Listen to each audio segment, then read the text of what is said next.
का से जब मध्य प्रदेश से 300 के करीब लोगों को डिटेन कर लिया जाता है, रात को उनको घर जाके 100 महिलाएं और पुरुष हमारे, कोई उड़ीसा से आता है, कोई कर्नाटक से जब भोपाल में आते हैं, उनके बाल खींच खींच के औरतों के ट्रेन में सो रही थी और बाल खींच खींच के वो स्टेशन से घिसराते हुए ले जाते हैं। लेकिन उनकी नीयत सिर्फ यही थी कि कैसे जैसे तैसे करके टाइम लेके इस टाइम को पास किया जाए। वो सिर्फ चर्चा करना चाहते थे कि ये कानून बन सकता है नहीं बन सकता। हम उनको बिल्कुल मना कर गए थे, अगर आप ये चर्चा करोगे तो हम कमेटी का हिस्सा नहीं बनेंगे। दिल्ली की तरफ आगे बढ़ेंगे। पंजाब के सारे ट्रैक्टर रोड पे हैं और जैसे ही हरियाणा में एंटर करेंगे, हरियाणा भी प्रतीक्षा कर रहा है कैसे पंजाब के भाई आते हैं और उनके साथ मिलकर दिल्ली की तरफ कूच करने का काम करेंगे। ये हमारी स्ट्रेटेजी क्लियर है। राम राम नमस्कार। हरियाणा तक देख रहे हैं आप और सोनिया सत्यानीता मेरा नाम है। बीते कल आपने देखा कि सरकार ने किसानों को मनाने की पुरजोर कोशिश की। मीटिंग भी हुई और मीटिंग में क्या कुछ रहा वो हमें बताएंगे किसान नेता अक्षय नरवाल। अक्षय हमारे साथ जुड़ चुके हैं। अक्षय जरा बताएं, बीते कल जो मीटिंग हुई उसमें किस तरह की बातचीत हुई? सरकार के जो मंत्री थे उनका क्या कुछ कहना था? कहाँ पर बातचीत अटकी? सबसे पहले बहन जी आपको नमस्कार, राम राम। कल जब हमारी बात हुई, चर्चा शुरू हुई, माननीय मंत्री पीयूष गोयल जी, अर्जुन मुंडे जी और पंजाब और केंद्र सरकार के कई सचिव उसमें मौजूद थे। तो सबसे पहले तो जब मीटिंग की शुरुआत हुई उस टाइम पे हमने एक बात कही कि आप अगर मीटिंग करना चाहते हैं, बातचीत करना चाहते हैं, डायलॉग के माध्यम से समाधान चाहते हैं, और हम भी यही चाहते हैं कि हम बैठ के बातचीत करके इन डिमांड्स के ऊपर अपना हल निकाल ले। लेकिन उसी दौरान जब कर्नाटका से जब मध्य प्रदेश से 300 के करीब लोगों को डिटेन कर लिया जाता है, रात को उनको घर जाके 100 महिलाएं और पुरुष हमारे, कोई उड़ीसा से आता है, कोई कर्नाटक से जब भोपाल में आते हैं, उनके बाल खींच खींच के औरतों के ट्रेन में सो रही थी और बाल खींच खींच के वो स्टेशन से घिसराते हुए ले जाते हैं। तो मैं उस अब वो पॉजिटिव एटमॉस्फेयर सरकार क्रिएट नहीं कर रही थी, तो उस मौके पर हमने कहा कि सबसे पहले तो आप इसको सकारात्मक माहौल बनाइए। जो आप तानाशाही धक्काशाही कर रहे हैं हमारे कार्यकर्ताओं और पदाधिकारियों के साथ, आप तुरंत आदेश दें पहले, उसके बाद हम मीटिंग शुरू करेंगे। आप उनको छोड़ने की बात कहो जो डिटेन कर रखे हैं, और इस तरह की जो बदतमीजी की है प्रशासन ने, उनके ऊपर उचित कार्रवाई करने का काम को करो। तो उसके बाद पीयूष गोयल जी ने तुरंत फोन किया होम सेक्रेटरी को और उनको ऑर्डर दिए कि जो भी कर्नाटक के लोग रुके हैं, भोपाल में हैं, या मध्य प्रदेश के 300 लोगों को डिटेन किया गया है अलग अलग जिलों में, उन्हें छोड़ने का काम किया जाए। उड़ीसा के साथियों को डिटेन कर लिया था। तो सबसे पहली बात तो हुई हमारी ये। उसके बाद हम आगे बढ़ते हैं।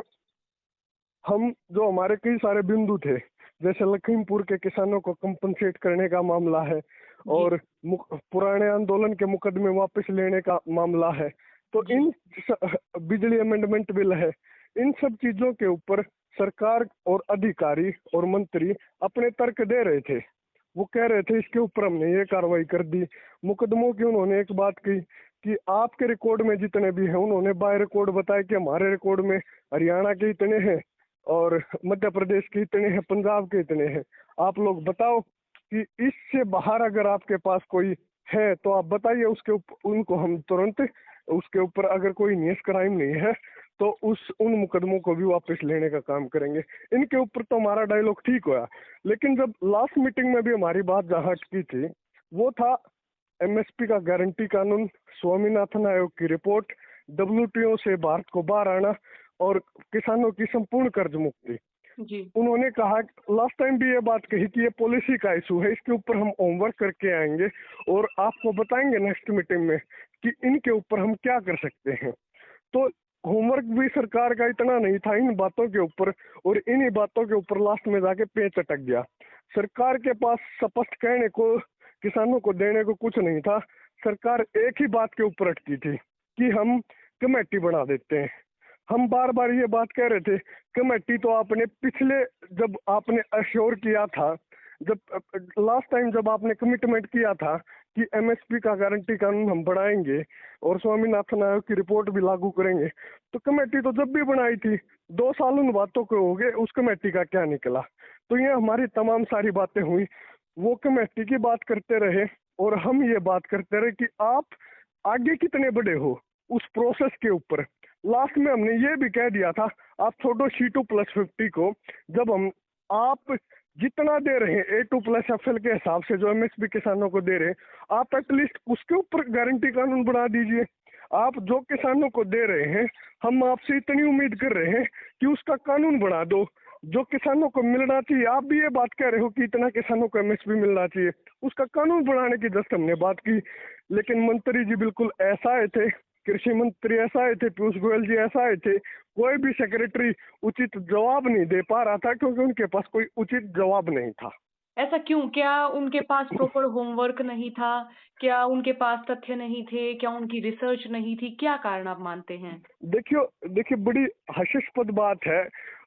आदरणीय पीयूष गोयल जी कहते हैं, माननीय मंत्री, कि हम तो आज भी सीटों पर 50% जोड़ के दे रहे हैं।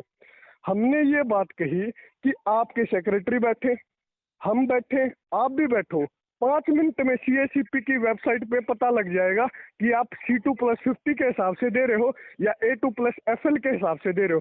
हमने ये तक कह दिया, अगर आपके सेक्रेटरी इस बात को प्रूव कर देंगे, हम कल ही दिल्ली कूच की कॉल को वापस ले लेंगे। लेकिन कोई भी ऐसे नहीं बोल पाए इस बात के ऊपर।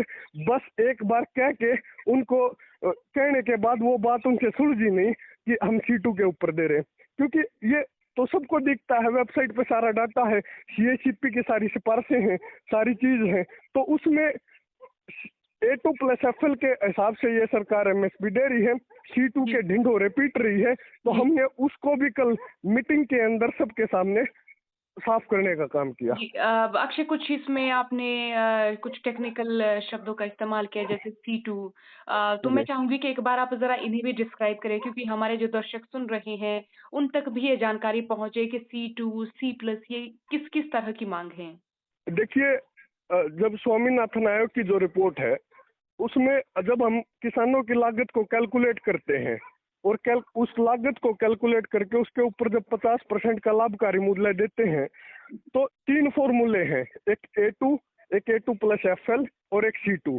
जो A2 फॉर्मूला है, उस A2 फॉर्मूले में कीटनाशक, पेस्टिसाइड, हर्बिसाइड और बीज का खर्चा और कल्टीवेशन की कॉस्ट, वो सब चीजें एडअप होती हैं। A2+FL में A2 की सारी चीजें होती हैं, प्लस फैमिली लेबर ऐड कर ली जाती है। C2 में क्या होता है कि डेप्रिसिएशन ऑफ व्हीकल, मेरा ट्रैक्टर खेत में काम कर रहा है, तो ट्रैक्टर का 5 साल में डेप्रिसिएशन कितना हुआ, जमीन जिस पे मैं काम कर रहा हूँ और सारे वो तमाम खर्चे जोड़ के उनका ब्याज, तो वो सारी C2 में इंक्लूड होती हैं। तो हमने हमारी जो किसानों की डिमांड है वो ये है कि जो स्वामीनाथन जी कह के गए थे, जिनको आपने भारत रत्न देने का काम किया, असली सम्मान उनका जब होता जब आप उनकी कही गई सिफारिश को लागू करते। C2 का जो फॉर्मूला है उसके हिसाब से आप किसानों की लागत कंसीडर करो और उस पर 50% जोड़ के देने का काम करो। जी, तो आखिर तक नहीं मानी फिर आप लोगों की बात? नहीं, हमारी बात नहीं मानी। वो बार बार कहते रहे चलो कमेटी नाम ना दो, कृषि मंत्री जी अध्यक्षता करेंगे, हर स्टेट के एग्रीकल्चर मिनिस्टर को हम ले लेते हैं, एक बार बैठ के स्टडी कर लेते हैं इस बात को कि ये चीज करने से क्या किसानों के फायदे हैं, क्या किसानों के नुकसान हैं, और उसके बाद हम इसको पूरी चीज को स्टडी करने के बाद फिर इसके ऊपर आगे बढ़ लेंगे। उसके ऊपर भी हमने बड़ा मन किया।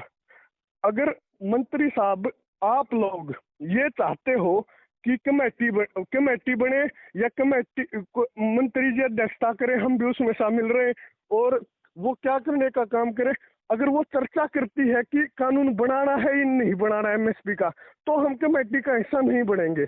अगर आप लोग आज अश्योर करते हो कि हम कानून बनाने के लिए कमेटी बनाएंगे और फिर देखेंगे किसानों के फायदे नुकसान, तो हम उसका हिस्सा बनने को तैयार है। लेकिन इस बात के ऊपर भी सरकार पीछे हटी, क्योंकि देखो कितनी पॉजिटिव बात किसानों ने तो कही ना। अगर जी, आपकी इंटेंशन पॉजिटिव है, आप कानून बढ़ाना चाहते हैं, किसानों को वाकई फैसिलिटेट करना चाहते हैं, तो हम तैयार हैं उस चीज के लिए। लेकिन आपकी नीयत तो ये होना कि हमने कानून बनाना है, लेकिन उनकी नीयत सिर्फ यही थी कि कैसे जैसे तैसे करके टाइम लेके इस टाइम को पास किया जाए। वो जी। सिर्फ चर्चा करना चाहते थे कि ये कानून बन सकता है नहीं बन सकता। हम उनको बिल्कुल मना कर गए थे, अगर आप ये चर्चा करोगे तो हम कमेटी का हिस्सा नहीं बनेंगे। जी, और हम ये माने कि बीते कल तक ये माना जा रहा था कि अगर मीटिंग में कुछ पॉजिटिव बातचीत होती है तो किसानों का जो दिल्ली कूच है वो नहीं होगा। लेकिन अब क्या परिस्थिति माने? देखिए, हमने तो उनसे एक बात की, देखो ये हमारी डिमांड भी नहीं है, हमारी मांगे भी नहीं है जो हम कह रहे हैं।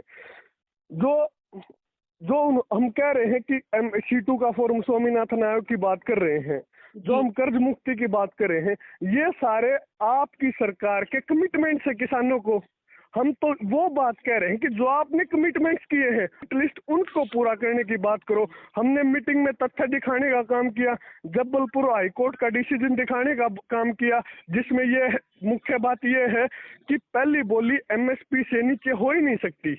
जी।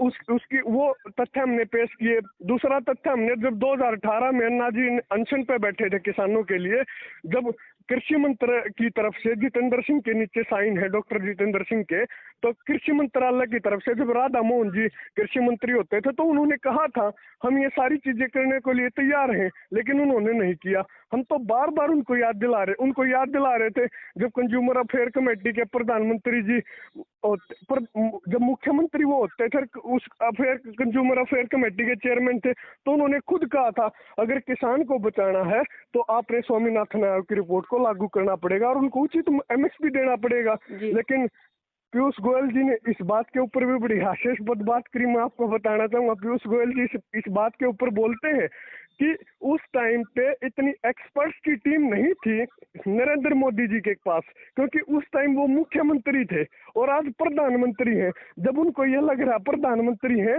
तो 2014 में इनकी सरकार बनने के बाद वो सुप्रीम कोर्ट में एफिडेविट दे देते हैं कि देश की इकोनॉमी डिस्टॉर्ट हो जाएगी अगर स्वामीनाथन आयोग की रिपोर्ट को लागू कर दिया।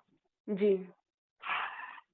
तो अब ये बताएँ कि जैसे दिल्ली कूच का माना जा रहा था कि वो अगर सहमति बनती है किसानों की सरकार की बातचीत से, तो नहीं होगा, मतलब किसान दिल्ली नहीं जाएँगे। तो अभी क्या परिस्थिति देख रहे हैं आप या अभी हम क्या मानें?